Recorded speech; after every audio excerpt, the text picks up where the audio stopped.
A Tale of Two Cities, by Charles Dickens. Book the First. Recalled to Life. Chapter 1. The Period. It was the best of times, it was the worst of times. It was the age of wisdom, it was the age of foolishness. It was the epoch of belief, it was the epoch of incredulity. It was the season of light, it was the season of darkness. It was the spring of hope, it was the winter of despair. We had everything before us, we had nothing before us. We were all going direct to heaven, we were all going direct the other way. In short, the period was so far like the present period, that some of its noisiest authorities insisted on its being received, for good or for evil, in the superlative degree of comparison only. There were a king with a large jaw, and a queen with a plain face, on the throne of England. There were a king with a large jaw, and a queen with a fair face, on the throne of France. In both countries it was clearer than crystal to the lords of the state preserves of loaves and fishes, that things in general were settled for ever. It was the year of our Lord 1775. Spiritual revelations were conceded to England at that favourite period, and at this. Mrs. Southcott had recently attained her 25th blessed birthday, of whom a prophetic private in the Life Guards had heralded the sublime appearance by announcing that arrangements were made for the swallowing up of London and Westminster. Even the Cock Lane ghost had been laid only a round dozen of years after rapping out its messages, as the spirits of this very year last past, supernaturally deficient in originality, rapped out theirs. Mere messages, in the earthly order of events, had lately come to the English crown and people, from a congress of British subjects in America, which, strange to relate, have proved more important to the human race than any communications yet received through any of the chickens of the Cock Lane brood. France, less favoured on the whole as to matters spiritual than her sister of the Shield and Trident, rolled with exceeding smoothness downhill, making paper money and spending it. Under the guidance of her Christian pastors, she entertained herself, besides, with such humane achievements as sentencing a youth to have his hands cut off, his tongue torn out with pincers, and his body burned alive, because he had not kneeled down in the rain to do honour to a dirty procession of monks which passed within his view at a distance of some 50 or 60 yards. It is likely enough that rooted in the woods of France and Norway there were growing trees, when that sufferer was put to death, already marked by the woodman Fate to come down and be sawn into boards, to make a certain movable framework with a sack and a knife in it, terrible in history. It is likely enough that in the rough outhouses of some tillers of the heavy lands adjacent to Paris, there were sheltered from the weather that very day, rude carts bespattered with rustic mire, snuffed about by pigs and roosted in by poultry, which the farmer Death had already set apart to be his tumbrils of the Revolution. But that woodman and that farmer, though they work unceasingly, work silently, and no one heard them as they went about with muffled tread. The rather forasmuch as to entertain any suspicion that they were awake, was to be atheistical and traitorous. In England, there was scarcely an amount of order and protection to justify much national boasting. Daring burglaries by armed men, and highway robberies, took place in the capital itself every night. Families were publicly cautioned not to go out of town without removing their furniture to upholsterers' warehouses for security. The highwayman in the dark was a city tradesman in the light, and being recognised and challenged by his fellow tradesmen, whom he stopped in his character of the captain, gallantly shot him to the head and rode away. The mail was waylaid by 7 robbers, and the guard shot 3 dead, and then got shot dead himself by the other 4, in consequence of the failure of his ammunition, after which the mail was robbed in peace. That magnificent potentate, the Lord Mayor of London, was made to stand and deliver on Turnham Green by one highwayman, who despoiled the illustrious creature in sight of all his retinue. Prisoners in London jails fought battles with their turnkeys, and the majesty of the law fired blunderbusses in among them, loaded with rounds of shot and ball. Thieves snipped off diamond crosses from the necks of noble lords at court drawing-rooms. Musketeers went into St. Giles's to search for contraband goods, and the mob fired on the musketeers, and the musketeers fired on the mob, and nobody thought any of these occurrences much out of the common way. In the midst of them, the hangman, ever busy and ever worse than useless, was in constant requisition, now stringing up long rows of miscellaneous criminals, now hanging a housebreaker on Saturday who had been taken on Tuesday, now burning people in the hand at Newgate by the dozen, and now burning pamphlets at the door of Westminster Hall, today taking the life of an atrocious murderer, and tomorrow of a wretched pilferer who had robbed a farmer's boy of sixpence. All these things, and 1,000 like them, came to pass in and close upon the dear old year 1775. Environed by them, while the woodman and the farmer worked unheeded, those two of the large jaws, and those other two of the plain and fair faces, trod with stir enough, and carried their divine rights with a high hand. Thus did the year 1775 conduct their greatnesses, and myriads of small creatures, the creatures of this chronicle among the rest, along the roads that lay before them. End of Book 1, Chapter 1. A Tale of Two Cities by Charles Dickens. Book the First, Chapter 2. The Mail. It was the Dover Road that lay on a Friday night late in November, before the first of the persons with whom this history has business. The Dover Road lay, as to him, beyond the Dover Mail, as it lumbered up Shooter's Hill. He walked up hill in the mire by the side of the mail, as the rest of the passengers did, not because they had the least relish for walking exercise under the circumstances, but because the hill and the harness and the mud and the mail were all so heavy that the horses had 3 times already come to a stop, besides once drawing the coach across the road with the mutinous intent of taking it back to Blackheath. Reins and whip and coachman and guard, however, in combination, had read that article of war which forbade a purpose otherwise strongly in favour of the argument that some brute animals are endued with reason, and the team had capitulated and returned to their duty. With drooping heads and tremulous tails, they mashed their way through the thick mud, floundering and stumbling between whiles, as if they were falling to pieces at the larger joints. As often as the driver rested them and brought them to a stand with a wary "Wo-ho! So-ho, then!" the near leader violently shook his head and everything upon it, like an unusually emphatic horse, denying that the coach could be got up the hill. Whenever the leader made this rattle, the passenger started, as a nervous passenger might, and was disturbed in mind. There was a steaming mist in all the hollows, and it had roamed in its forlornness up the hill like an evil spirit, seeking rest and finding none. A clammy and intensely cold mist, it made its slow way through the air in ripples that visibly followed and overspread one another, as the waves of an unwholesome sea might do. It was dense enough to shut out everything from the light of the coach lamps but these its own workings, and a few yards of road, and the reek of the labouring horses steamed into it as if they had made it all.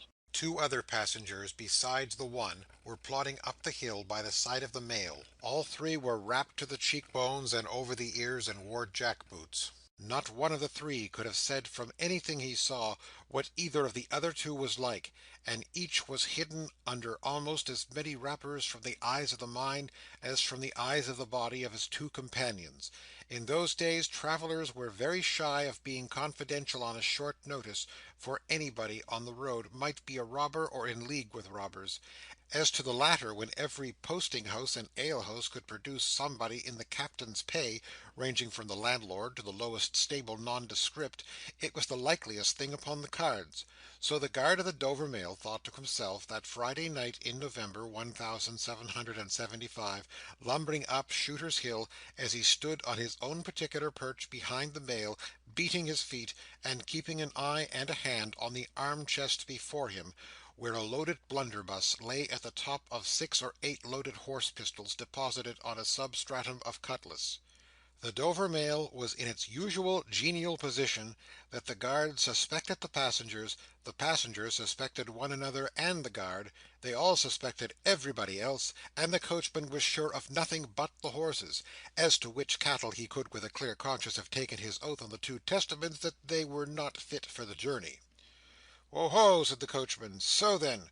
One more pull and you're at the top, and be damned to you, for I've had trouble enough to get you to it. Joe! Hallo!" the guard replied. What o'clock do you make it, Joe? 10 minutes good, past 11. My blood! Ejaculated the vexed coachman. And not a top of shooters yet! Tst! Yeah, get on with you! The emphatic horse, cut short by the whip in a most decided negative, made a decided scramble for it, and the three other horses followed suit. Once more the Dover mail struggled on, with the jack boots of its passengers squashing along it by its side. They had stopped when the coach stopped, and they kept close company with it. If any one of the three had had the hardihood to propose to another to walk on a little ahead into the mist and darkness, he would have put himself in a fair way of getting shot instantly as a highwayman. The last burst carried the mail to the summit of the hill. The horses stopped to breathe again, and the guard got down to skid the wheel for the descent, and open the coach door to let the passengers in. "Joe!" cried the coachman in a warning voice, looking down from his box. "What do you say, Tom?" They both listened. "I say a horse at a canter coming up, Joe." "I say a horse at a gallop, Tom," returned the guard, leaving his hold of the door, and mounting nimbly to his place. "Gentlemen, in the King's name, all of you!" With his hurried adjuration, he cocked his blunderbuss, and stood on the offensive. The passenger booked by this history was on the coach step, getting in. The two other passengers were close behind him and about to follow. He remained on the step, half in the coach and half out of. They remained in the road below him. They all looked from the coachman to the guard, from the guard to the coachman, and listened. The coachman looked back, and the guard looked back, and even the emphatic leader pricked up his ears and looked back without contradicting. The stillness consequent on the cessation of the rumbling and labouring of the coach, added to the stillness of the night, made it very quiet indeed. The panting of the horses communicated a tremulous motion to the coach, as if it were in a state of agitation.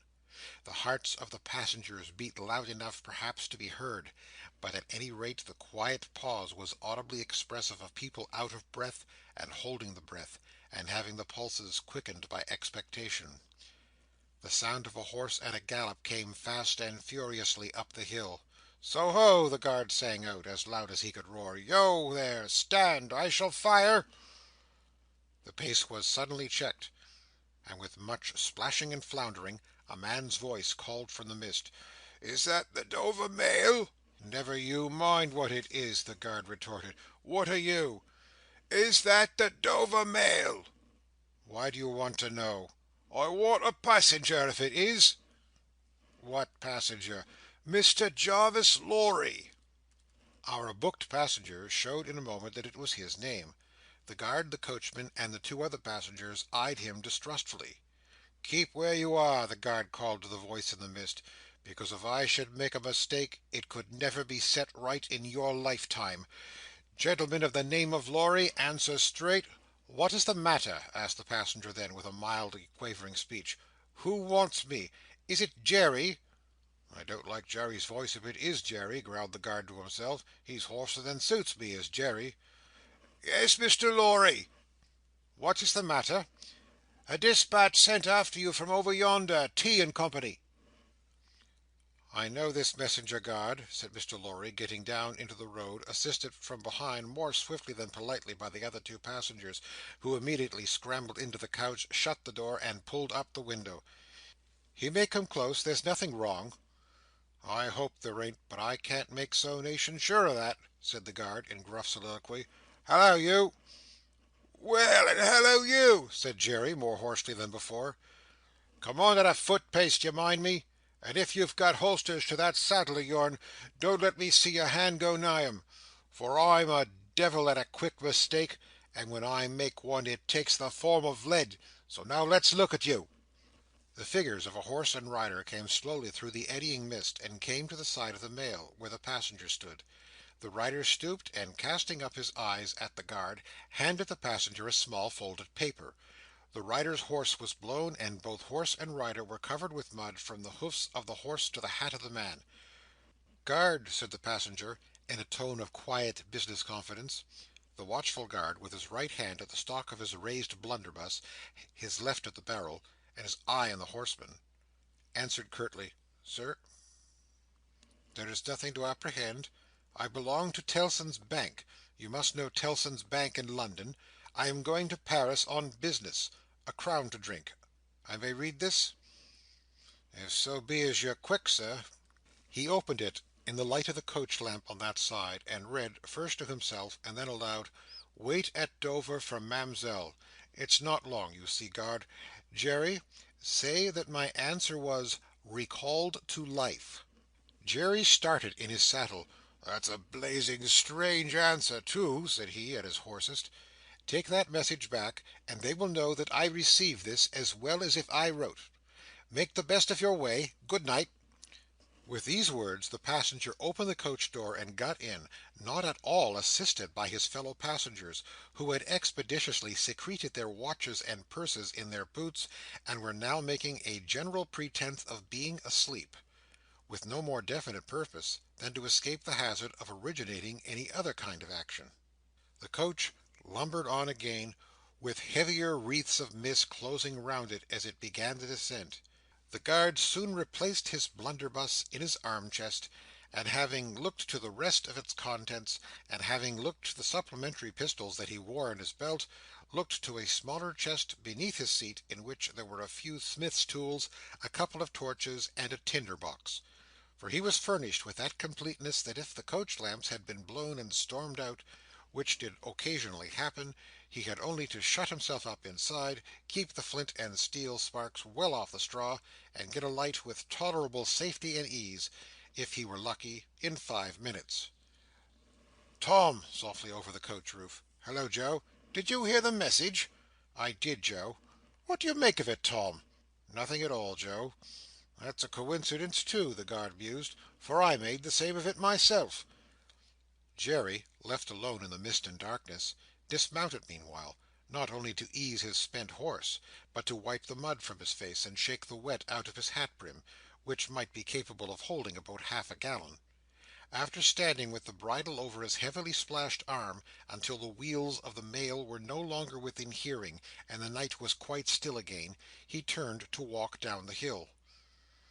"After that there gallop from Temple Bar, old lady, I won't trust your four legs till I get you on the level," said this hoarse messenger, glancing at his mare. "Recalled to life! That's a blazing strange message. Much of that wouldn't do for you, Jerry. I say, Jerry, you'd be in a blazing bad way if recalling to life was to come into fashion, Jerry." End of Book 1, Chapter 2. A Tale of Two Cities, by Charles Dickens, Book the First, Chapter 3, The Night Shadows. A wonderful fact to reflect upon, that every human creature is constituted to be that profound secret and mystery to every other. A solemn consideration, when I enter a great city by night, that every one of those darkly clustered houses encloses its own secret; that every room in every one of them encloses its own secret; that every beating heart in the hundreds of thousands of breasts there is, in some of its imaginings, a secret to the heart nearest it. Something of the awfulness, even of death itself, is referable to this. No more can I turn the leaves of this dear book that I loved, and vainly hope in time to read it all. No more can I look into the depths of this unfathomable water, wherein, as momentary lights glanced into it, I have had glimpses of buried treasure and other things submerged. It was appointed that the book should shut with a spring for ever and for ever, when I had read but a page. It was appointed that the water should be locked in an eternal frost, when the light was playing on its surface, and I stood in ignorance on the shore. My friend is dead, my neighbour is dead, my love, the darling of my soul, is dead. It is the inexorable consolidation and perpetuation of the secret that was always in that individuality, and which I shall carry in mind to my life's end. In any of the burial places of this city through which I pass, is there a sleeper more inscrutable than its busy inhabitants are, in their innermost personality to me, or than I am to them? As to this, his natural and not to be alienated inheritance, the messenger on horseback had exactly the same possessions as the King, the First Minister of State, or the richest merchant in London. So with the three passengers shut up in the narrow compass of one lumbering old mail coach, they were mysteries to one another, as complete as if each had been in his own coach and six, or his own coach and 60, with the breadth of a country between him and the next. The messenger rode back at an easy trot, stopping pretty often at alehouses by the way to drink, but evincing a tendency to keep his own counsel, and to keep his hat cocked over his eyes. He had eyes that assorted very well with that decoration, being of a surface black with no depth in the colour or form, and much too near together as if they were afraid of being found out in something, singly, if they kept too far apart. They had a sinister expression under an old cocked hat like a three-cornered spittoon, and over a great muffler for the chin and throat, which descended nearly to the wearer's knees.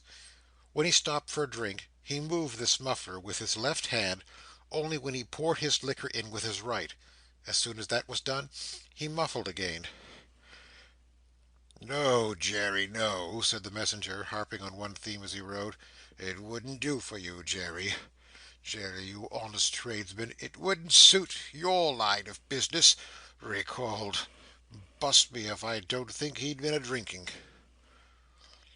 His message perplexed his mind to that degree that he was fain several times to take off his hat to scratch his head. Except on the crown, which was raggedly bald, he had stiff black hair, standing jaggedly all over it, and growing downhill almost to his broad blunt nose. It was so like Smith's work, so much more like the top of a strongly spiked wall than a head of hair, that the best of players at leap-frog might have declined him as the most dangerous man in the world to go over. While he trotted back with the message he was to deliver to the night watchman in his box at the door of Tellson's Bank by Temple Bar, who was to deliver it to greater authorities within, the shadows of the night took such shapes to him as arose out of the message, and took such shapes to the mare as arose out of her private topics of uneasiness. They seemed to be numerous, for she shied in every shadow on the road.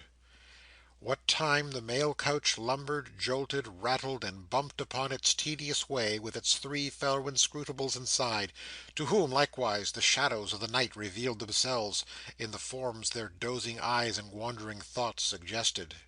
Tellson's Bank had a run upon it in the mail.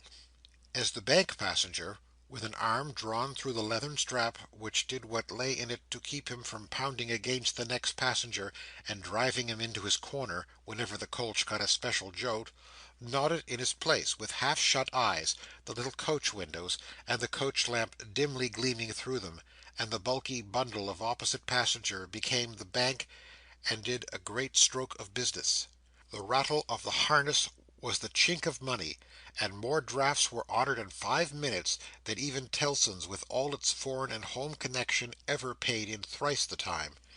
Then the strong rooms underground at Tellson's, with such of their valuable stores and secrets as were known to the passenger, and it was not a little that he knew about them, opened before him, and he went in among them with the great keys and the feebly burning candle, and found them safe and strong and sound and still, just as he had last seen them.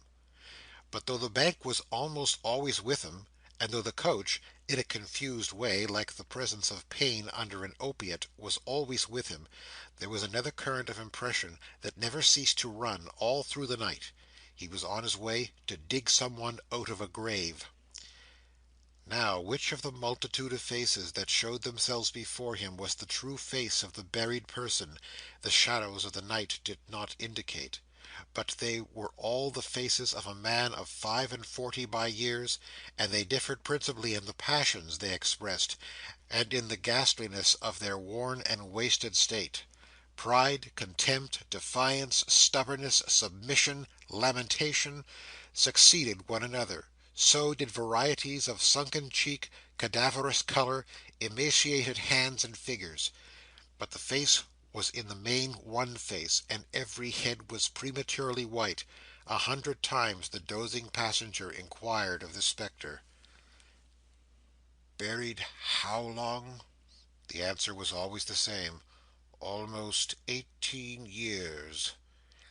You had abandoned all hope of being dug out, long ago.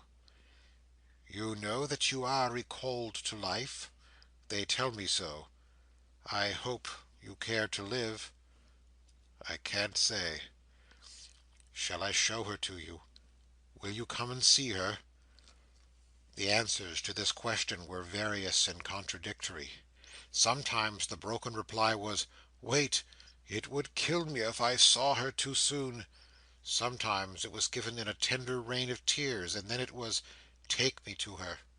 Sometimes it was staring and bewildered, and then it was, 'I don't know her. I don't understand.' After such imaginary discourse, the passenger in his fancy would dig and dig. Dig now with a spade, now with a great key, now with his hands, to dig this wretched creature out. Got out at last, with earth hanging about his face and hair, he would suddenly fan away to dust. The passenger would then start to himself, and lower the window to get the reality of mist and rain on his cheek. Yet even when his eyes were opened on the mist and rain, on the moving patch of light from the lamps, and the hedge at the roadside retreating by jerks, the night shadows outside the coach would fall into the train of the night shadows within. The real banking house by Temple Bar, the real business of the past day, the real strong rooms, the real express sent after him, and the real message returned would all be there. Out of the midst of them the ghostly face would rise, and he would accost it again. "Buried how long? Almost 18 years. I hope you care to live. I can't say." Dig, dig, dig, until an impatient movement from one of the two passengers would admonish him to pull up the window, draw his arm securely through the leathern strap, and speculate upon the two slumbering forms, until his mind lost its hold of them, and they again slid away into the bank and the grave. Buried how long? Almost 18 years. You had abandoned all hope of being dug out long ago. The words were still in his hearing, as just spoken, distinctly in his hearing as ever spoken words had been in his life, when the weary passenger started to the consciousness of daylight, and found that the shadows of the night were gone. He lowered the window, and looked out at the rising sun. There was a ridge of ploughed land, with a plough upon it where it had been left last night when the horses were unyoked. Beyond, a quiet coppice-wood, in which many leaves of burning red and golden yellow still remained upon the trees. Though the earth was cold and wet, the sky was clear, and the sun rose bright, placid, and beautiful. 18 years, said the passenger, looking at the sun. Gracious Creator of day! To be buried alive for 18 years! End of Book 1, Chapter 3. A Tale of Two Cities, by Charles Dickens, Book the First, Chapter 4, The Preparation. When the mail got successfully to Dover in the course of the forenoon, the head drawer at the Royal George Hotel opened the coach door as his custom was. He did it with some flourish of ceremony, for a mail journey from London in winter was an achievement to congratulate an adventurous traveller upon. By that time there was only one adventurous traveller left to be congratulated, for the two others had been set down at their respective roadside destinations. The mildewy inside of the coach, with its damp and dirty straw, its disagreeable smell, and its obscurity, was rather like a larger dog-kennel.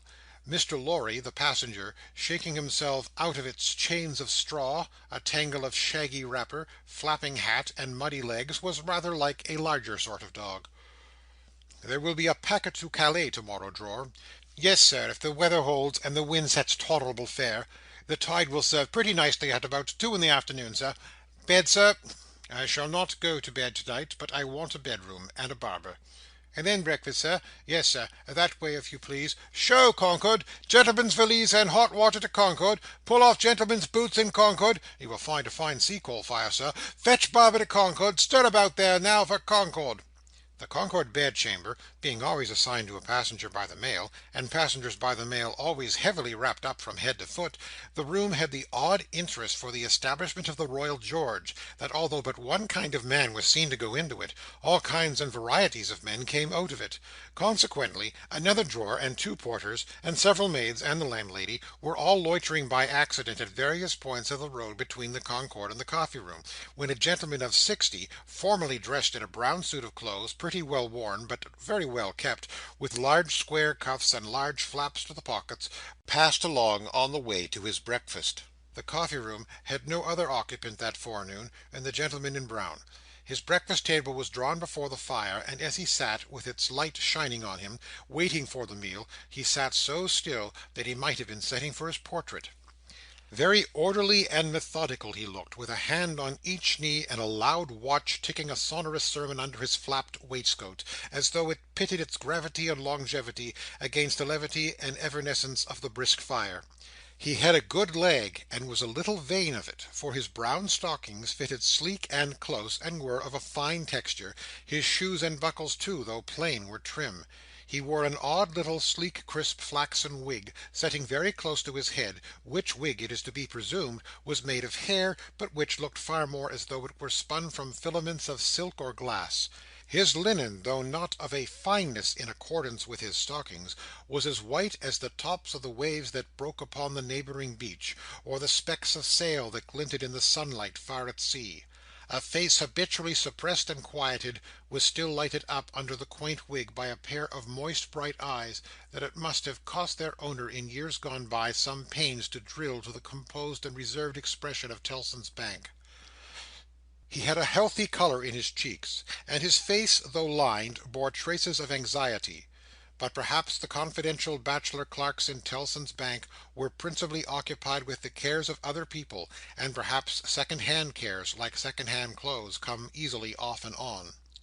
Completing his resemblance to a man who was sitting for his portrait, Mr. Lorry dropped off to sleep. The arrival of his breakfast roused him, and he said to the drawer as he moved his chair to it, "I wish accommodation prepared for a young lady who may come here at any time today. She may ask for Mr. Jarvis Lorry, or she may only ask for a gentleman from Tellson's Bank. Please to let me know." "Yes, sir. Tellson's Bank in London, sir. Yes." "Yes, sir. We have oftentimes the honour to entertain your gentlemen in their travelling backwards and forwards betwixt London and Paris, sir. A vast deal of travelling, sir, in Tellson and Company's house." "Yes, we are quite a French house as well as an English one. Yes, sir. Not much in the habit of such travelling yourself, I think, sir?" "Not of late years. It is 15 years since I came last from France." "Indeed, sir! That was before my time here. Before our people's time here, sir. The George was in other hands at those times, sir." "I believe so. But I would hold a pretty wager, sir, that a house like Tellson and Company was flourishing a matter of 50, not to speak 15 years ago. You might treble that and say 150, yet not be far from the truth." "Indeed, sir!" Rounding his mouth and both his eyes as he stepped backward from the table, the waiter shifted his napkin from his right arm to his left, dropped into a comfortable attitude, and stood surveying the guest while he ate and drank as from an observatory or watch-tower, according to the immemorial usage of waiters in all ages. When Mr. Lorry had finished his breakfast, he went out for a stroll on the beach. The little narrow crooked town of Dover hid itself away from the beach and ran its head into the chalk cliffs, like a marine ostrich. The beach was a desert of heaps of sea and stones tumbling wildly about, and the sea did what it liked, and what it liked was destruction. It thundered at the town, and thundered at the cliffs, and brought the coast down madly. The air among the houses was of so strong a piscatory flavour that one might have supposed sick fish went up to be dipped in it, as sick people went down to be dipped in the sea. A little fishing was done in the port, and a quantity of strolling about by night, and looking seaward, particularly at those times when the tide made and was near flood. Small tradesmen, who did no business whatever, sometimes unaccountably realised large fortunes, and it was remarkable that nobody in the neighbourhood could endure a lamplighter. As the day declined into the afternoon, and the air, which had been at intervals clear enough to allow the French coast to be seen, became again charged with mist and vapour, Mr. Lorry's thoughts seemed to cloud too. When it was dark, and he sat before the coffee-room fire, awaiting his dinner as he had waited his breakfast, his mind was busily digging, digging, digging, in the live red coals. A bottle of good claret after dinner does a digger in the red coals no harm, otherwise than as it had a tendency to throw him out of work. Mr. Lorry had been idle a long time, and had just poured out his last glassful of wine, with as complete an appearance of satisfaction as is ever to be found in an elderly gentleman of a fresh complexion who has got to the end of a bottle, when a rattling of wheels came up the narrow street, and rumbled into the inn-yard. He set down his glass untouched. "This is Ma'amselle," said he. In a very few minutes the waiter came in to announce that Miss Manette had arrived from London, and would be happy to see the gentleman from Tellson's. So soon? Miss Manette had taken some refreshment on the road, and required none then, and was extremely anxious to see the gentleman from Tellson's immediately, if it suited his pleasure and convenience. The gentleman from Tellson's had nothing left for it but to empty his glass with an air of stolid desperation, settle his odd little flaxen wig at the ears, and follow the waiter to Miss Manette's apartment. It was a large dark room furnished in a funereal manner, with black horsehair, and loaded with heavy dark tables. These had been oiled and oiled, until the two tall candles on the table in the middle of the room were gloomily reflected on every leaf, as if they were buried in deep graves of black mahogany, and no light to speak of could be expected from them until they were dug out. The obscurity was so difficult to penetrate that Mr. Lorry, picking his way over the well-worn Turkey carpet, supposed Miss Manette to be, for the moment, in some adjacent room, until, having got past the two tall candles, he saw standing to receive him by the table between them and the fire, a young lady of not more than 17, in a riding cloak, and still holding her straw travelling hat by its ribbon in her hand. As his eyes rested on a short, slight, pretty figure, a quantity of golden hair, a pair of blue eyes that met his own with an inquiring look, and a forehead with a singular capacity, remembering how young and smooth it was, of rifting and knitting itself into an expression that was not quite one of perplexity, or wonder, or alarm, or merely of a bright fixed attention, though it included all the four expressions. As his eyes rested on these things, a sudden vivid likeness passed before him, of a child whom he had held in his arms on the passage across that very channel one cold time, when the hail drifted heavily and the sea ran high. The likeness passed away, like a breath, along the surface of the gaunt pier glass behind her, on the frame of which a hospital procession of negro cupids, several headless and all cripples, were offering black baskets of Dead Sea fruit to black divinities of the feminine gender, and he made his formal bow to Miss Manette. "Pray take a seat, sir," in a very clear and pleasant young voice, a little foreign in its accent, but a very little indeed. "I kiss your hand, miss," said Mr. Lorry, with the manners of an earlier date, as he made his formal bow again, and took his seat. "I received a letter from the Bank, sir, yesterday, informing me that some intelligence or discovery—the word is not material, miss, either word will do—respecting the small property of my poor father, whom I never saw, so long dead." Mr. Lorry moved in his chair, and cast a troubled look towards the hospital procession of negro cupids, as if they had any help for anybody in their absurd baskets. "Rendered it necessary that I should go to Paris, there to communicate with a gentleman of the Bank, so good as to be dispatched to Paris for the purpose." "Myself." "As I was prepared to hear, sir." She curtsied to him (young ladies made curtsies in those days), with a pretty desire to convey to him that she felt how much older and wiser he was than she. He made her another bow. "I replied to the Bank, sir, that as it was considered necessary by those who know, and who are so kind as to advise me, that I should go to France, and that, as I am an orphan, and have no friend who could go with me, I should esteem it highly if I might be permitted to place myself, during the journey, under that worthy gentleman's protection. The gentleman had left London, but I think a messenger was sent after him to beg the favour of his waiting for me here." "I was happy," said Mr. Lorry, "to be entrusted with the charge. I shall be more happy to execute it." "Sir, I thank you indeed. I thank you very gratefully. It was told me by the Bank that the gentleman would explain to me the details of the business, and that I must prepare myself to find them of a surprising nature. I have done my best to prepare myself, and I naturally have a strong and eager interest to know what they are." "Naturally," said Mr. Lorry. "Yes, I—" After a pause, he added, again setting the crisp flaxen wig at the ears, "It is very difficult to begin." He did not begin, but in his indecision met her glance. The young forehead lifted itself into that singular expression, but it was pretty and characteristic besides being singular, and she raised her hand, as if with an involuntary action she caught at or stayed some passing shadow. "Are you quite a stranger to me, sir?" "Am I not?" Mr. Lorry opened his hands and extended them outwards with an argumentative smile. Between the eyebrows and just over the little feminine nose, the line of which was as delicate and fine as it was possible to be, the expression deepened itself as she took her seat thoughtfully in the chair by which she had hitherto remained standing. He watched her as she mused, and the moment she raised her eyes again, went on. "In your adopted country, I presume, I cannot do better than address you as a young English lady, Miss Manette?" "If you please, sir." "Miss Manette, I am a man of business.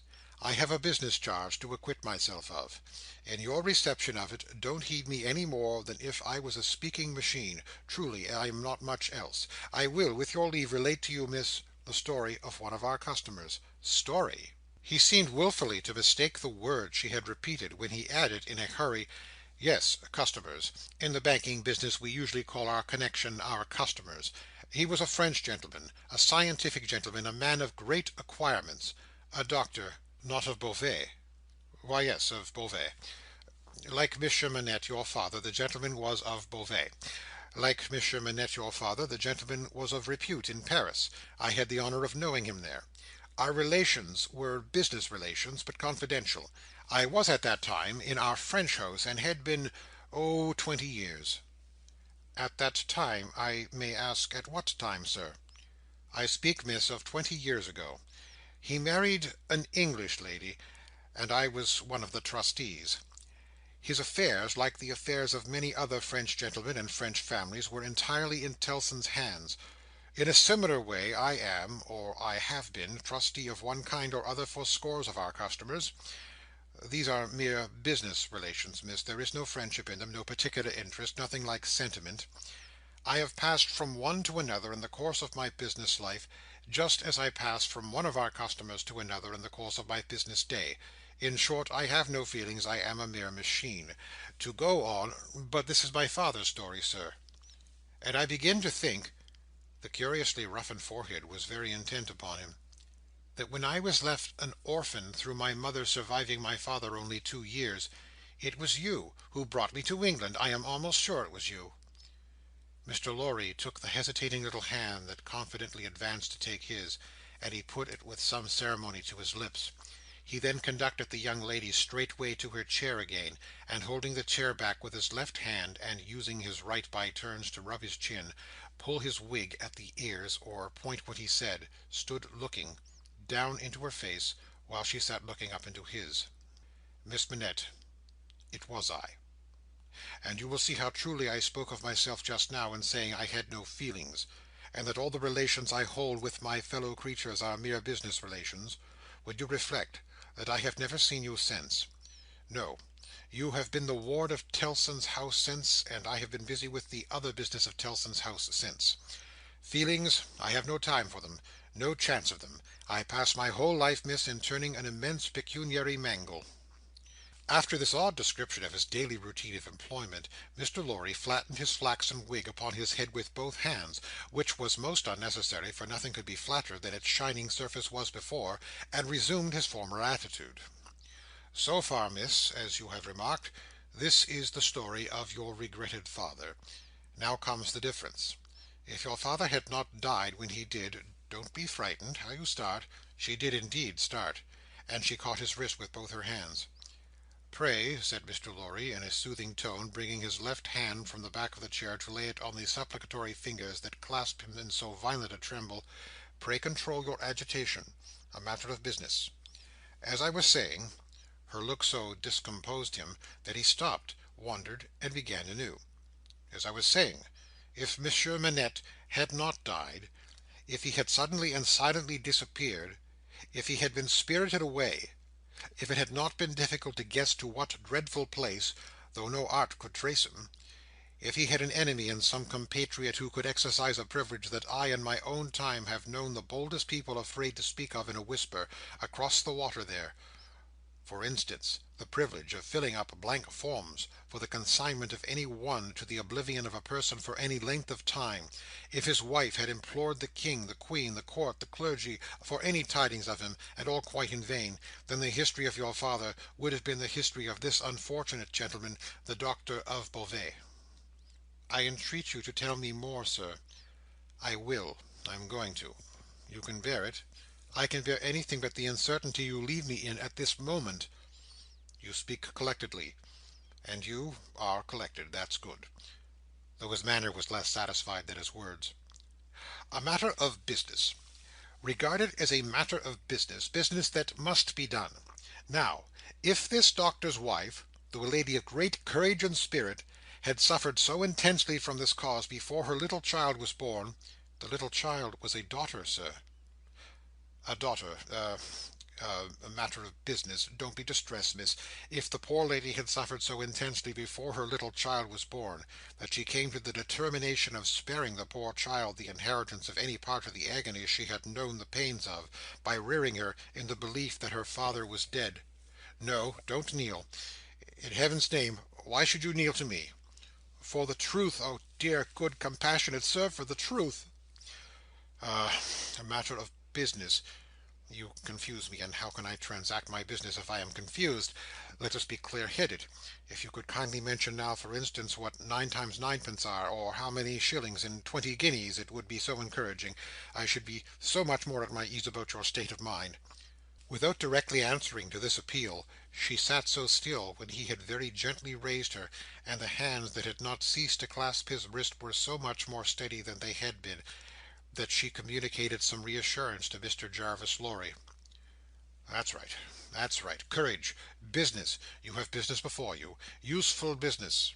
Miss Manette, your mother took this course with you, and when she died, I believe broken-hearted, having never slackened her unavailing search for your father, she left you, at 2 years old, to grow to be blooming, beautiful, and happy, without the dark cloud upon you of living in uncertainty whether your father soon wore his heart out in prison, or wasted there through many lingering years."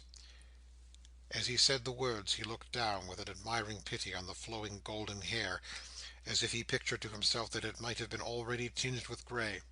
"You know that your parents had no great possession, and that what they had was secured to your mother and to you. There has been no new discovery of money or of any other property, but—" He felt his wrist held closer, and he stopped. The expression in the forehead which had so particularly attracted his notice, and which was now immovable, had deepened into one of pain and horror. "But he has been found. He is alive. Greatly changed, it is too probable; almost a wreck, it is possible, though we will hope the best. Still alive. Your father has been taken to the house of an old servant in Paris, and we are going there; I, to identify him if I can; you, to restore him to life, love, duty, rest, comfort." A shiver ran through her frame, and from it through his. She said in a low, distinct, awe-stricken voice, as if she were saying it in a dream, "I am going to see his ghost. It will be his ghost, not him." Mr. Lorry quietly chafed the hands that held his arm. "There, there, there. See now, see now. The best and the worst are known to you now. You are well on your way to the poor wronged gentleman, and with a fair sea voyage and a fair land journey you will soon be at his dear side." She repeated in the same tone, sunk to a whisper, "I have been free. I have been happy, yet his ghost has never haunted me." "Only one thing more," said Mr. Lorry, laying stress upon it as a wholesome means of enforcing her attention. "He has been found under another name, his own long forgotten or long concealed. It would be worse than useless now to inquire which; worse than useless to seek to know whether he has been for years overlooked or always designedly held prisoner. It would be worse than useless now to make any inquiries, because it would be dangerous. Better not to mention the subject, anywhere or in any way, and to remove him, for a while at any events, out of France. Even I, safe as an Englishman, and even Tellson's, important as they are to French credit, avoid all naming of the matter. I carry about me not a scrap of writing openly referring to it. This is a secret service altogether. My credentials, entries, and memoranda are all comprehended in the one line 'recalled to life,' which may mean anything. But what is the matter? She doesn't notice a word. Miss Manette!" Perfectly still and silent, and not even fallen back into the chair, she sat under his hand, utterly insensible, with her eyes open and fixed upon him, and with that last expression looking as if it were carved or branded into her forehead. So close was her hold upon his arm, that he feared to detach himself lest he should hurt her. Therefore he called out loudly for assistance without moving. A wild-looking woman, whom even in his agitation Mr. Lorry observed to be all of a red colour, and to have red hair, and to be dressed in some extraordinary tight-fitting fashion, and to have on her head a most wonderful bonnet like a grenadier wooden measure, and good measure too, or a great Stilton cheese, came running into the room in advance of the inn servants, and soon settled the question of his detachment from the poor young lady, by laying a brawny hand upon his chest, and sending him flying back against the nearest wall.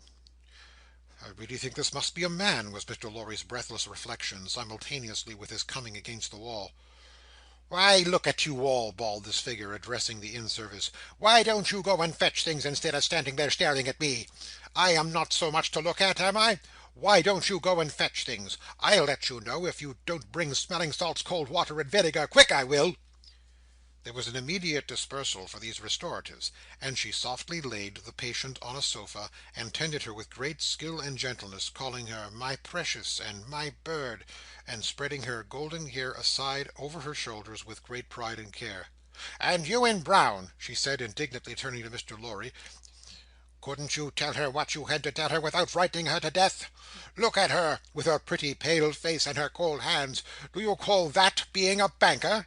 Mr. Lorry was so exceedingly disconcerted by a question so hard to answer, that he could only look on, at a distance, with much feebler sympathy and humility, while the strong woman, having banished the inn servants under the mysterious penalty of letting them know (something not mentioned if they stayed there), staring, recovered her charge with a regular series of gradations, and coaxed her to lay her drooping head upon her shoulder. "I hope she will do well now," said Mr. Lorry. "No thanks to you in brown, if she does, my darling pretty. I hope," said Mr. Lorry, after another pause of feeble sympathy and humility, "that you accompany Miss Manette to France." "A likely thing too!" replied the strong woman. "If it was ever intended that I should go across salt water, do you suppose Providence would have cast my lot on an island?" This being another question hard to answer, Mr. Jarvis Lorry withdrew to consider it. End of Book 1, Chapter 4. A Tale of Two Cities, by Charles Dickens. Book the First, Chapter 5. The Wine Shop. A large cask of wine had been dropped and broken in the street. The accident had happened in getting it out of a cart. The cask had tumbled out with a run, the hoops had burst, and it lay on the stones just outside the door of the wine shop, shattered like a walnut shell. All the people within reach had suspended their business, or their idleness, to run to the spot and drink the wine. The rough, irregular stones of the street, pointing every way, and designed, one might have thought, expressly to lame all living creatures that approached them, had dammed it into little pools. These were surrounded, each by its own jostling group or crowd, according to its size. Some men kneeled down, made scoops of their two hands joined, and sipped, or tried to help women who bent over their shoulders to sip before the wine had all run out between their fingers. Others, men and women, dipped in the puddles with little mugs of mutilated earthenware, or even with handkerchiefs from women's heads, which were squeezed dry into infants' mouths. Others made small mud embankments to stem the wine as it ran. Others, directed by lookers on up at high windows, darted here and there to cut off little streams of wine that started away in new directions. Others devoted themselves to the sodden and lee-dyed pieces of the cask, licking, and even champing the moister wine-rotted frames with eager relish. There was no drainage to carry off the wine, and not only did it all get taken up, but so much mud got taken up along with it, that there might have been a scavenger in the street, if anybody acquainted with it could have believed in such a miraculous presence. A shrill sound of laughter and amused voices, voices of men, women, and children, resounded in the street while this wine game lasted. There was little roughness in the sport. There was a special companionship in it, an observable inclination on the part of every one to join some other one, which led especially among the luckier or lighter hearted to frolicsome embraces, drinking of healths, shaking of hands, and even joining of hands and dancing, a dozen together. When the wine was gone, and the places where it had been most abundant were raked into a gridiron pattern by fingers, these demonstrations ceased, as suddenly as they had broken out. The man, who had left his saw sticking in the firewood he was cutting, set it in motion again. The woman who had left on a doorstep the little pot of hot ashes, at which she had been trying to soften the pain in her own starved fingers and toes, or those of her child, returned to it; men with bare arms, matted locks, and cadaverous faces, who had emerged into the winter light from cellars, moved away to descend again; and a gloom gathered on the scene that appeared more natural to it than sunshine. The wine was red wine, and had stained the ground of the narrow street in the suburb of Saint Antoine in Paris, where it was spilled. It had stained many hands too, and many faces, and many naked feet, and many wooden shoes. The hands of the man who sawed the wood left red marks on the billets, and the forehead of the woman who nursed her baby was stained with the stain of the old rags she wound about her head again.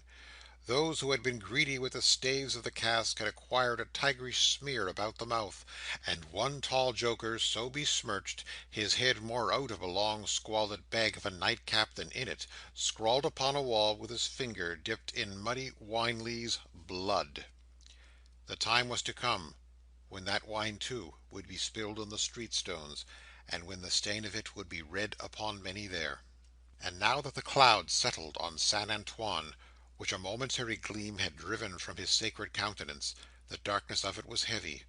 Cold, dirt, sickness, ignorance, and want were the lords in waiting on the saintly presence; nobles of great power all of them, but most especially the last. Samples of a people that had undergone a terrible grinding and regrinding in the mill, and certainly not in the fabulous mill which ground old people young, shivered at every corner, passed in and out at every doorway, looked from every window, fluttered in every vestige of a garment that the wind shook. The mill which had worked them down was the mill that grinds young people old. The children had ancient faces and grave voices, and upon them and upon the grown faces, and ploughed into every furrow of age and coming up afresh, was the sigh, hunger. It was prevalent everywhere. Hunger was pushed out of the tall houses, in the wretched clothing that hung upon poles and lines. Hunger was patched into them with straw and rag, and wood and paper. Hunger was repeated in every fragment of the small modicum of firewood that the man sawed off. Hunger stared down from the smokeless chimneys, and started up from the filthy street that had no offal, among its refuge, of anything to eat. Hunger was the inscription on the baker's shelves, written in every small loaf of his scanty stock of bad bread; at the sausage shop, in every dead dog preparation that was offered for sale. Hunger rattled its dry bones among the roasting chestnuts in the turned cylinder. Hunger was shred into atomies in every farthing porringer of husky chips of potato, fried with some reluctant drops of oil. Its abiding place was in all things fitted to it. A narrow winding street, full of offence and stench, with other narrow winding streets diverging; all peopled by rags and nightcaps, and all smelling of rags and nightcaps, and all visible things with a brooding look upon them that looked ill. In the hunted air of the people there was yet some wild beast thought of the possibility of turning at bay. Depressed and slinking though they were, eyes of fire were not wanting among them, nor compressed lips, white with what they suppressed, nor foreheads knitted into the likeness of the gallows rope they mused about enduring or inflicting. The trade signs, and they were almost as many as the shops, were all grim illustrations of want. The butcher and the porkman painted up, only the leanest scrags of meat; the baker the coarsest of meagre loaves. The people rudely pictured as drinking in the wine shops, croaked over their scanty measures of thin wine and beer, and were gloweringly confidential together. Nothing was represented in a flourishing condition, save tools and weapons; but the cutler's knives and axes were sharp and bright, the smith's hammers were heavy, and the gunmaker's stock was murderous. The crippling stones of the pavement, with their many little reservoirs of mud and water, had no footways, but broke off abruptly at the doors. The kennel, to make amends, ran down the middle of the street, when it ran at all, which was only after heavy rains; and then it ran, by many eccentric fits, into the houses. Across the streets at wide intervals, one clumsy lamp was slung by a rope and pulley.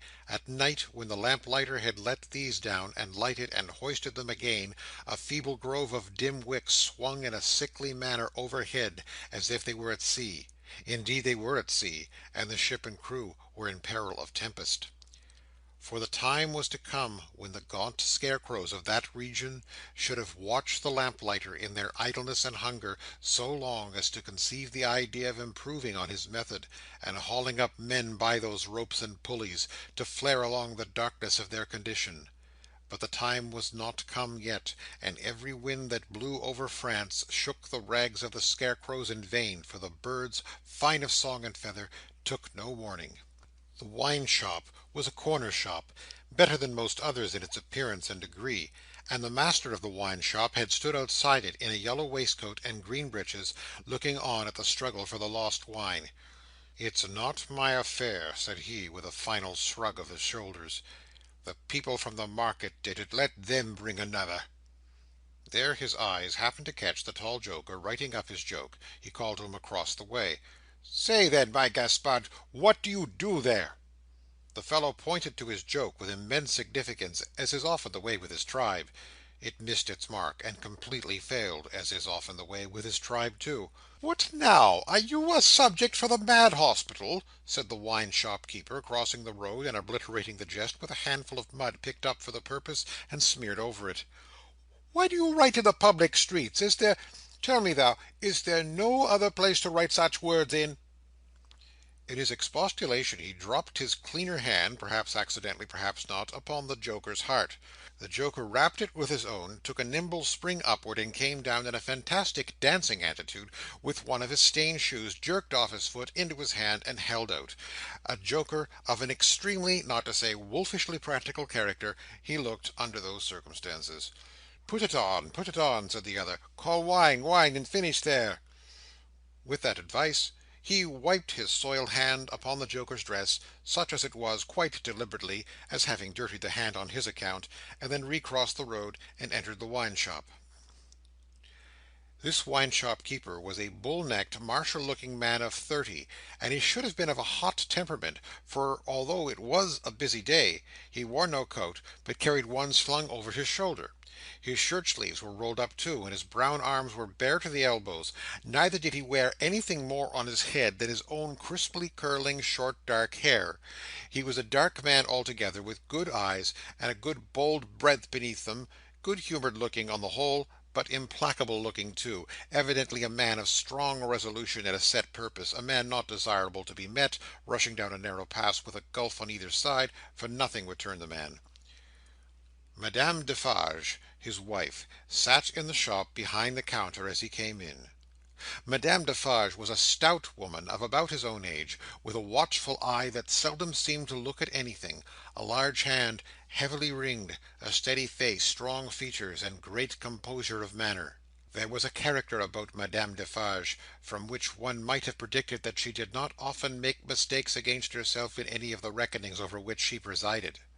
Madame Defarge, being sensitive to cold, was wrapped in fur, and had a quantity of bright shawl twined about her head, though not to the concealment of her large earrings. Her knitting was before her, but she had laid it down to pick her teeth with a toothpick.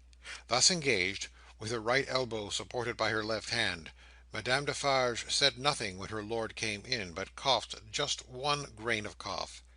This, in combination with the lifting of her darkly defined eyebrows over her toothpick by the breadth of a line, suggested to her husband that he would do well to look round the shop among the customers, for any new customer who had dropped in while he stepped over the way.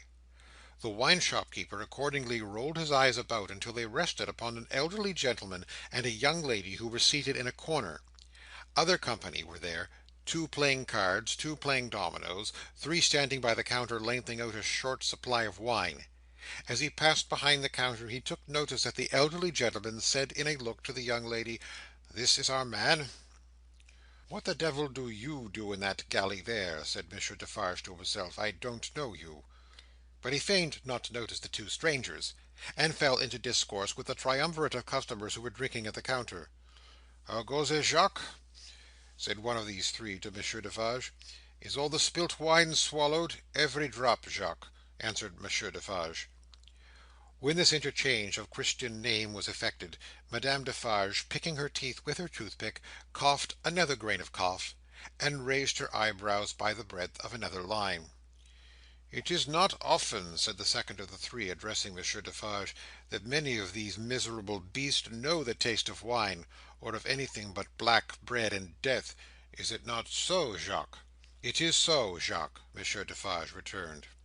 At this second interchange of the Christian name, Madame Defarge, still using her toothpick with profound composure, coughed another grain of cough, and raised her eyebrows by the breadth of another line. The last of the three now said his say, as he put down his empty drinking vessel, and smacked his lips. "Ah! So much the worse. A bitter taste it is that such poor cattle always have in their mouths, and hard lives they live, Jacques. Am I right, Jacques?" "You are right, Jacques," was the response of Monsieur Defarge. This third interchange of the Christian name was completed at the moment when Madame Defarge put her toothpick by, kept her eyebrows up, and slightly rustled in her seat. "Hold then, true," muttered her husband. "Gentlemen, my wife." The three customers pulled off their hats to Madame Defarge, with three flourishes. She acknowledged their homage by bending her head, and giving them a quick look. Then she glanced in a casual manner round the wine shop, took up her knitting with great apparent calmness and repose of spirit, and became absorbed in it. "Gentlemen," said her husband, who had kept his bright eye observantly upon her, "good day. The chamber, furnished bachelor fashion, that you wish to see, and were inquiring for when I stepped out, is on the 5th floor. The doorway of the staircase gives on the little courtyard close to the left here," pointing with his hand, "near to the window of my establishment. But now that I remember, one of you has already been there, and can show the way. Gentlemen, adieu." They paid for their wine, and left the place. The eyes of Monsieur Defarge were studying his wife at her knitting, when the elderly gentleman advanced from his corner, and begged the favour of a word. "Willingly, sir," said Monsieur Defarge, and quietly stepped with him to the door. Their conference was very short, but very decided. Almost at the first word, Monsieur Defarge started and became deeply attentive. It had not lasted a minute, when he nodded and went out. The gentleman then beckoned to the young lady, and they too went out. Madame Defarge knitted with nimble fingers and steady eyebrows, and saw nothing. Mr. Jarvis Lorry and Miss Manette, emerging from the wine shop thus, joined Monsieur Defarge in the doorway to which he had directed his own company just before. It opened from a stinking little black courtyard, and was the general public entrance to a great pile of houses inhabited by a great number of people. In the gloomy tile-paved entry to the gloomy tile-paved staircase, Monsieur Defarge bent down on one knee to the child of his old master, and put her hand to his lips. It was a gentle action, but not at all gently done. A very remarkable transformation had come over him in a few seconds. He had no good humour in his face, nor any openness of aspect left, but had become a secret, angry, dangerous man. "It is very high. It is a little difficult. Better to begin slowly." Thus Monsieur Defarge, in a stern voice, to Mr. Lorry, as they began ascending the stairs. "Is he alone?" the latter whispered. "Alone? God help him! Who should be with him?" said the other, in the same low voice. "Is he always alone, then?" "Yes." "Of his own desire?" "Of his own necessity. As he was, when I first saw him after they found me, and demanded to know if I would take him, and at my peril be discreet. As he was then, so he is now." "He is greatly changed?" "Changed." The keeper of the wine shop stopped to strike the wall with his hand, and mutter a tremendous curse. No direct answer could have been half so forcible. Mr. Lorry's spirits grew heavier and heavier, as he and his two companions ascended higher and higher. Such a staircase, with its accessories, in the older and more crowded parts of Paris, would be bad enough now; but at that time it was vile indeed to unaccustomed and unhardened senses. Every little habitation within the great foul nest of one high building, that is to say, the room or rooms within every door that opened on the general staircase, left its own heap of refuge on its own landing, besides flinging other refuge from its own windows. The uncontrollable and hopeless mass of decomposition so engendered would have polluted the air, even if poverty and deprivation had not loaded it with their intangible impurities. The two bad sources combined made it almost insupportable. Through such an atmosphere, by a steep dark shaft of dirt and poison, the way lay. Yielding to his own disturbance of mind, and to his young companion's agitation, which became greater every instant, Mr. Jarvis Lorry twice stopped to rest. Each of these stoppages was made at a doleful grating, by which any languishing good airs that were left uncorrupted seemed to escape, and all spoilt and sickly vapours seemed to crawl in. Through the rusted bars, tastes, rather than glimpses, were caught of the jumbled neighbourhood, and nothing within range, nearer or lower than the summits of the two great towers of Notre Dame, had any promise on it of healthy life or wholesome aspirations. At last, the top of the staircase was gained, and they stopped for the third time. There was yet an upper staircase of a steeper inclination and of contracted dimensions to be ascended before the garret story was reached. The keeper of the wine shop, always going a little in advance, and always going on the side which Mr. Lorry took, as though he dreaded to be asked any question by the young lady, turned himself about here, and carefully feeling in the pockets of the coat he carried over his shoulder, took out a key. "The door is locked then, my friend?" said Mr. Lorry, surprised. "Ay, yes," was the grim reply of Monsieur Defarge. "You think it necessary to keep the unfortunate gentleman so retired?" "I think it necessary to turn the key." Monsieur Defarge whispered it closer in his ear, and frowned heavily. "Why?" "Why? Because he has lived so long, locked up, that he would be frightened, rave, tear himself to pieces, die, come to I know not what harm, if his door was left open." "Is it possible?" exclaimed Mr. Lorry. "Is it possible?" repeated Defarge bitterly. "Yes. And a beautiful world we live in, when it is possible, and when many other such things are possible, and not only possible, but done. Done, see you, under that sky there, every day. Long live the devil! Let us go on." The dialogue had been held in so very low a whisper, that not a word of it had reached the young lady's ears. By this time she trembled under such strong emotion, and her face expressed such deep anxiety, and above all such dread and terror, that Mr. Lorry felt it incumbent on him to speak a word or two of reassurance. "Courage, dear miss. Courage. Business. The worst will be over in a moment.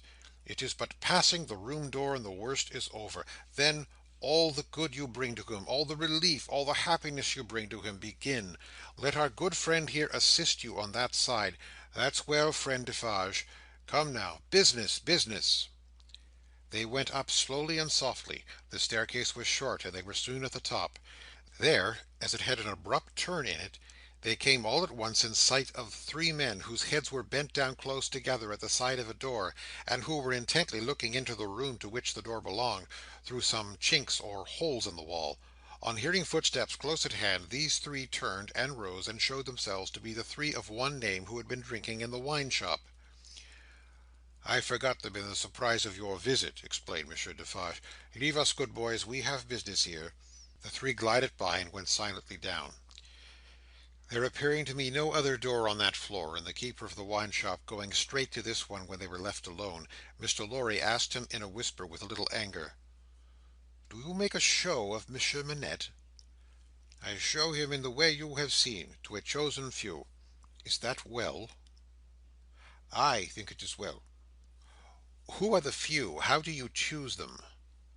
"I choose them as real men of my name. Jacques is my name, to whom the sight is likely to do good. Enough. You are English. That is another thing. Stay there, if you please, a little moment." With an admonitory gesture to keep them back, he stooped, and looked in through the crevice in the wall. Soon raising his head again, he struck twice or thrice upon the door, evidently with no other object than to make a noise there. With the same intention, he drew the key across it 3 or 4 times before he put it clumsily into the lock, and turned it as heavily as he could. The door slowly opened inward under his hand, and he looked into the room, and said something. A faint voice answered something. Little more than a single syllable could have been spoken on either side. He looked back over his shoulder, and beckoned them to enter. Mr. Lorry got his arm securely round the daughter's waist, and held her, for he felt that she was sinking. Business, business," he urged, with a moisture that was not of business shining on his cheek. "Come in, come in." "I am afraid of it," she answered, shuddering. "Of it? What?" "I mean of him. Of my father." Rendered in a manner desperate, by her state and by the beckoning of their conductor, he drew over his neck the arm that shook upon his shoulder, lifted her a little, and hurried her into the room. He sat her down just within the door, and held her, clinging to him. Defarge drew out the key, closed the door, locked it on the inside, took out the key again, and held it in his hand. All this he did methodically, and with as loud and harsh an accompaniment of noise as he could make. Finally, he walked across the room with a measured tread to where the window was. He stopped there, and faced round. The garret, built to be a depository for firewood and the like, was dim and dark, for the window, of dormer shape, was in truth a door in the roof, with a little crane over it for the hoisting up of stores from the street, unglazed and closing up the middle in two pieces, like any other door of French construction. To exclude the cold, one half of this door was fast closed, and the other was opened but a very little way. Such a scanty portion of light was admitted through these means, that it was difficult on first coming in to see anything, and long habit alone could have slowly formed in any one the ability to do any work requiring nicety in such obscurity. Yet work of that kind was being done in the garret, for with his back toward the door, and his face toward the window where the keeper of the wine shop stood looking at him, a white-haired man sat on a low bench, stooping forward, and very busy, making shoes. End of Book 1, Chapter 5. A Tale of Two Cities, by Charles Dickens, Book the First, Chapter 6. The Shoemaker. "Good day," said Monsieur Defarge, looking down at the white head that bent low over the shoemaking. It was raised for a moment, and a very faint voice responded to the salutation, as if it were at a distance. "Good day. You are still hard at work, I see?"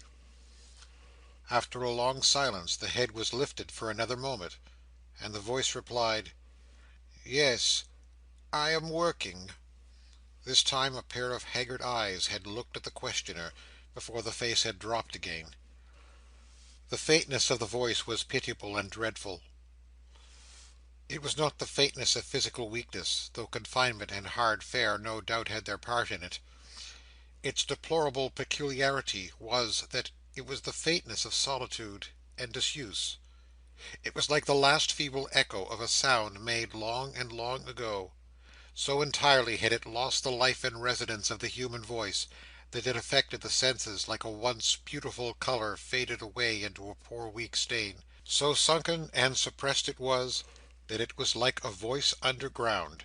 So expressive it was, of a hopeless and lost creature, that a famished traveller, wearied out by lonely wandering in a wilderness, would have remembered home and friends in such a tone before lying down to die.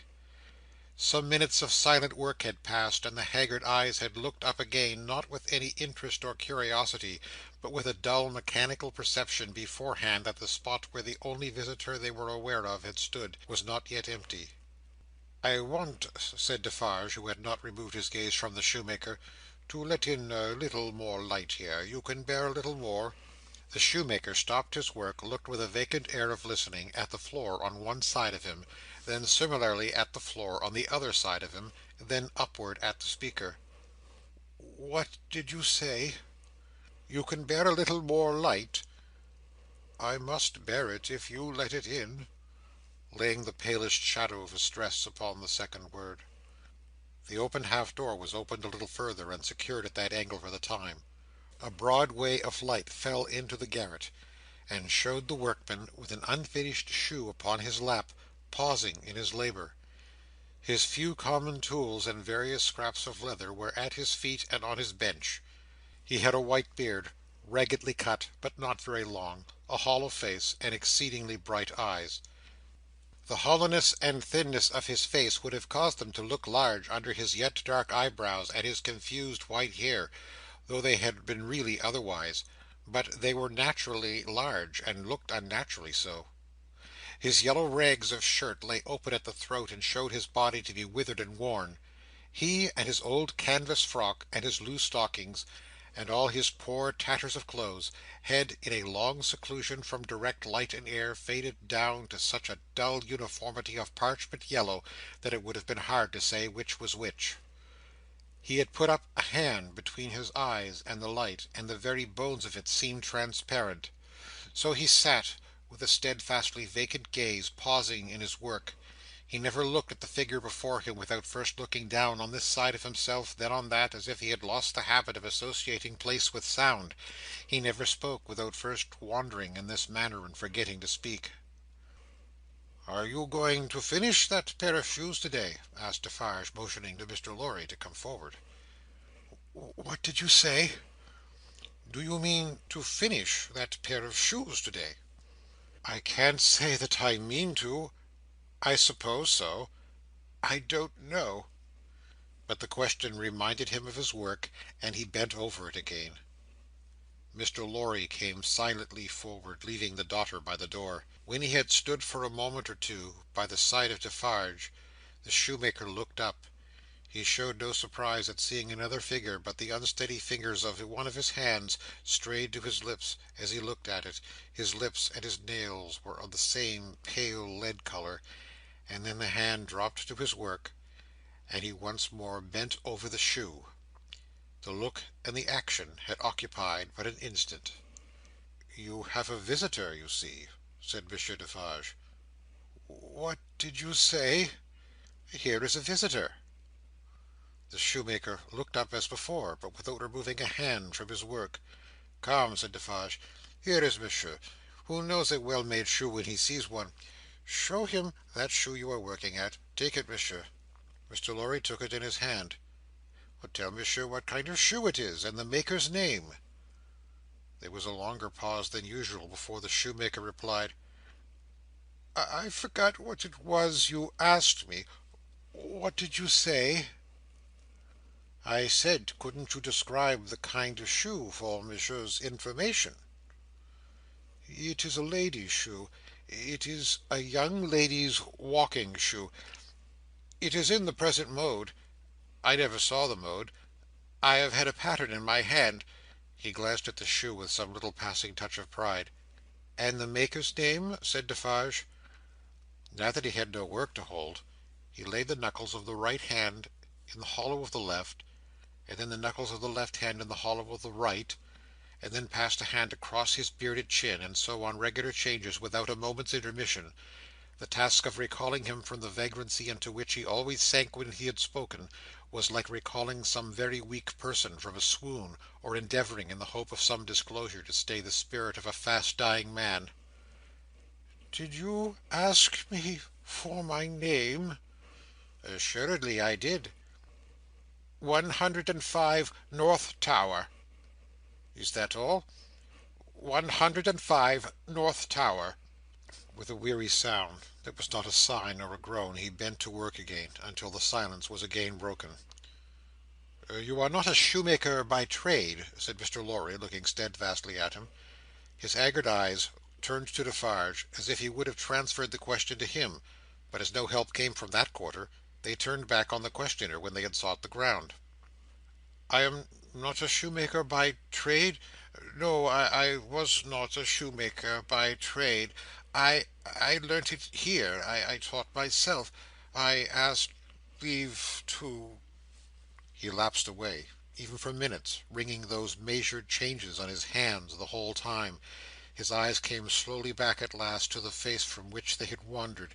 When they rested on it, he started and resumed in the manner of a sleeper, that moment awake, reverting to a subject of last night. "I asked leave to teach myself, and I got it with much difficulty after a long while, and I have made shoes ever since." As he held out his hand for the shoe that had been taken from him, Mr. Lorry said, still looking steadfastly in his face, "Monsieur Manette, do you remember nothing of me?" The shoe dropped to the ground, and he sat looking fixedly at the questioner. "Monsieur Manette," Mr. Lorry laid his hand upon Defarge's arm, "do you remember nothing of this man? Look at him. Look at me. Is there no old banker, no old business, no old servant, no old time, rising in your mind, Monsieur Manette?" As the captive of many years sat looking fixedly, by turns, at Mr. Lorry and at Defarge, some long obliterated marks of an actively intent intelligence in the middle of the forehead gradually forced themselves through the black mist that had fallen on him. They were overclouded again. They were fainter, they were gone, but they had been there. And so exactly was the expression repeated on the fair young face of her who had crept along the wall to a point where she could see him, and where she now stood looking at him with hands which at first had only been raised in frightened compassion, if not even to keep him off and shut out the sight of him, but which were now extending towards him, trembling with eagerness to lay the spectral face upon her warm young breast and love it back to life and hope. So exactly was the expression repeated, though in stronger characters, on her fair young face, that it looked as though it had passed, like a moving light, from him to her. Darkness had fallen on him in its place. He looked at the two, less and less attentively, and his eyes, in gloomy abstraction, sought the ground and looked about him in the old way. Finally, with a deep, long sigh, he took the shoe up, and resumed his work. "Have you recognized him, monsieur?" asked Defarge, in a whisper. "Yes, for a moment. At first I thought it quite hopeless, but I have unquestionably seen, for a single moment, the face that I once knew so well. Hush! Let us draw further back. Hush!" She had moved from the wall of the garret, very near to the bench on which he sat. There was something awful in his unconsciousness of the figure that could have put out its hand and touched him as he stooped over his labour. Not a word was spoken, not a sound was made. She stood like a spirit beside him, and he bent over his work. It happened at length that he had occasion to change the instrument in his hand for his shoemaker's knife. It lay on that side of him which was not the side on which she stood. He had taken it up, and was stooping to work again, when his eyes caught the skirt of her dress. He raised them, and saw her face. The two spectators started forward, but she stayed them with a motion of her hand. She had no fear of his striking at her with the knife, though they had. He stared at her with a fearful look, and after a while his lips began to form some words, though no sound proceeded from them. By degrees, in the pauses of his quick and laboured breathing, he was heard to say, "What is this?" With the tears streaming down her face, she put her two hands to her lips, and kissed them to him. Then clasping them on her breast, as if she laid his ruined head there, "You are not the jailer's daughter?" She sighed. "No." "Who are you?" Not yet trusting the tone of her voice, she sat down on the bench beside him. He recoiled, but she laid her hand upon his arm. A strange thrill struck him when she did so, and visibly passed over his frame. He laid the knife down softly, as he sat staring at her. Her golden hair, which she wore in long curls, had been hurriedly pushed aside, and fell down over her neck. Advancing his hand by little and little, he took it up, and looked at it. In the midst of the action he went astray, and with another deep sigh, fell to work at his shoemaking. But not for long. Releasing his arm, she laid her hand upon his shoulder. After looking doubtfully at it two or three times, as if to be sure that it was really there, he laid down his work, put his hand to his neck, and took off a blackened string with a scrap of folded rag attached to it. He opened this carefully on his knee, and it contained a very little quantity of hair, not more than one or two long golden hairs, which he had in some old day wound off upon his finger. He took her hair into his hand again, and looked closely at it. "It is the same. How can it be? When was it? How was it?" As the concentrated expression returned to his forehead, he seemed to become conscious that it was in hers too. He turned her full to the light, and looked at her. "She had laid her head upon my shoulder that night when I was summoned out. She had a fear of my going, though I had none. And when I was brought to the North Tower, they found these upon my sleeve. You will leave me them? They can never help me to escape the body, though they may in the spirit. Those were the words I said. I remember them very well." He formed the speech with his lips many times before he could utter it, but when he did find spoken words for it, they came to him coherently, though slowly. "How was this? Was it you?" Once more the two spectators started, as he turned upon her with a frightful suddenness. But she sat perfectly still in his grasp, and only said in a low voice, I entreat you, good gentlemen, do not come near us, do not speak, do not move." "Hark!" he exclaimed. "Whose voice was that?" His hands released her as he uttered this cry, and went up to his white hair, which they tore in a frenzy. It died out, as everything but his shoemaking did die out of him, and he refolded his little packet and tried to secure it in his breast, but he still looked at her, and gloomily shook his head. "No, no, no, you are too young, too blooming, it can't be. See what the prisoner is. These are not the hands she knew. This is not the face she knew. This is not a voice she ever heard. No, no, she was, and he was, before the slow years of the North Tower, ages ago. What is your name, my gentle angel?" Hailing his softened tone and manner, his daughter fell upon her knees before him, with her appealing hands upon his breast. "Oh, sir, at another time you shall know my name, and who my mother was, and who my father, and how I never knew their hard, hard history. But I cannot tell you at this time, and I cannot tell you here. All that I may tell you, here and now, is, that I pray to you to touch me and to bless me. Kiss me, kiss me, oh my dear, my dear!" His cold white head mingled with her radiant hair, which warmed and lighted it, as though it were the light of freedom shining on him. "If you hear in my voice, I don't know that it is so, but I hope it is, if you hear in my voice any resemblance to a voice that once was sweet music to your ears, weep for it, weep for it. If you touch, in touching my hair, anything that recalls a beloved head that lay on your breast when you were young and free, weep for it, weep for it. If, when I hint to you of a home that is before us, where I will be true to you with all my duty and with all my faithful service, I bring back the remembrance of a home long desolate, while your poor heart pined away, weep for it, weep for it." She held him closer round the neck, and rocked him on her breast like a child.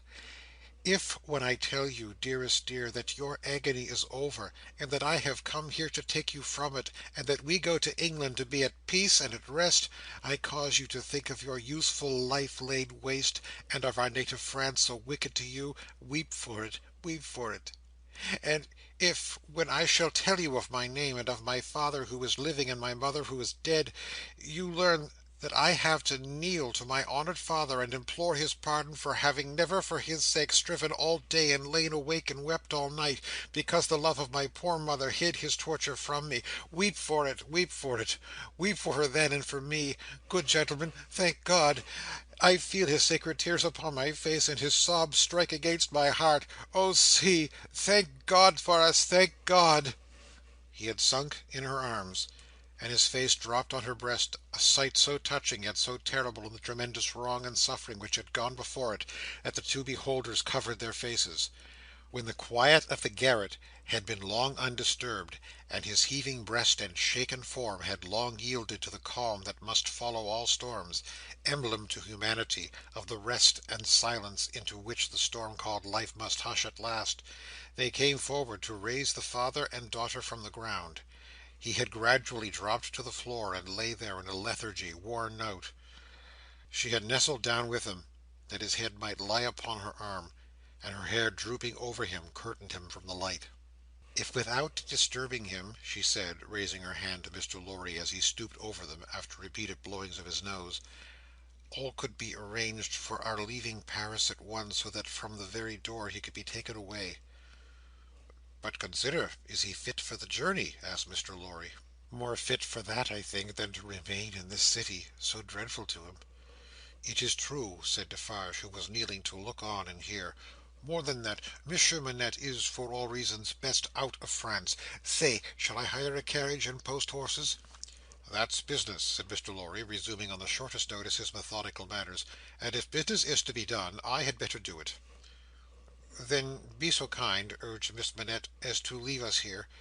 You see how composed he has become, and you cannot be afraid to leave him with me now. Why should you be? If you will lock the door to secure us from interruption, I do not doubt that you will find him when you come back as quiet as you leave him. In any case, I will take care of him until your return, and then we will remove him straight." Both Mr. Lorry and Defarge were rather disinclined to this course, and in favour of one of them returning. But as there were not only carriage and horses to be seen to, but travelling papers, and as time pressed, for the day was drawing to an end, it came at last to their hastily dividing the business that was necessary to be done, and hurrying away to do it.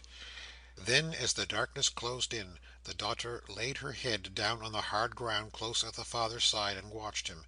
The darkness deepened and deepened, and they both lay quiet until a light gleamed through the chinks in the wall. Mr. Lorry and Monsieur Defarge had made all ready for the journey, and had brought with them, besides travelling cloaks and wrappers, bread and meat, wine and hot coffee. Monsieur Defarge put this provender and the lamp he carried on the shoemaker's bench (there was nothing else in the garret but a pallet bed), and he and Mr. Lorry roused the captive, and assisted him to his feet.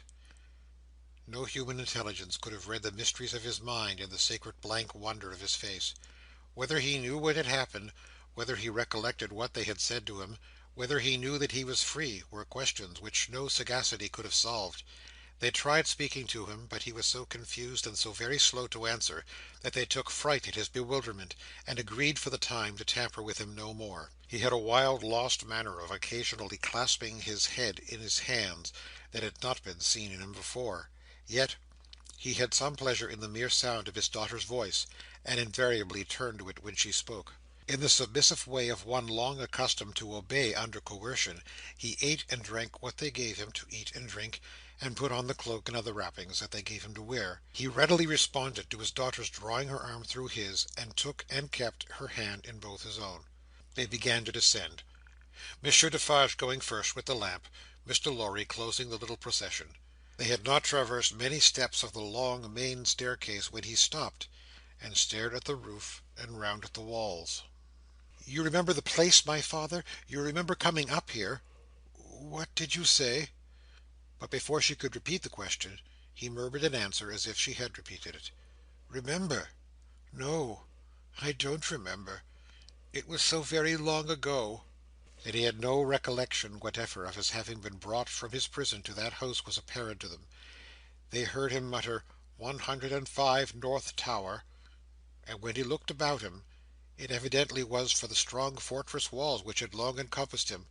On their reaching the courtyard, he instinctively altered his tread, as being in expectation of a drawbridge, and when there was no drawbridge, he saw the carriage waiting in the open street, he dropped his daughter's hand and clasped his head again. No crowd was about the door. No people were discernible at any of the many windows.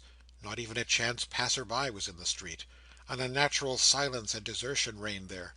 Only one soul was to be seen, and that was Madame Defarge, who leaned against the door-post, knitting, and saw nothing. The prisoner had got into a coach, and his daughter had followed him, when Mr. Lorry's feet were arrested on the step by his asking miserably for his shoemaking tools and the unfinished shoes. Madame Defarge immediately called to her husband that she would get them, and went, knitting, out of the lamplight through the courtyard.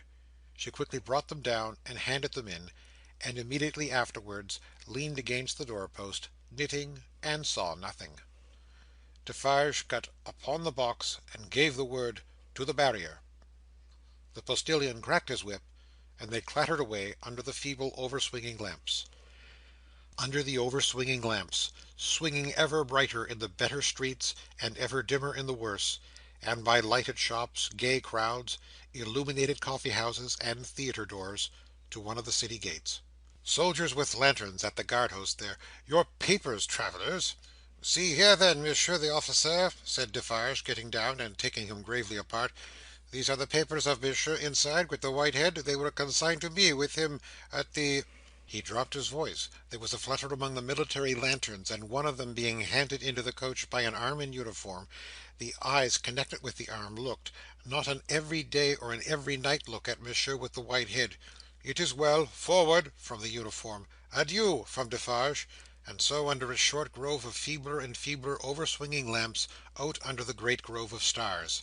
Beneath that arch of unmoved and eternal lights, some so remote from this little earth that the learned tell us it is doubtful whether their rays have even yet discovered it, as a point in space where anything is suffered or done, the shadows of the night were broad and black.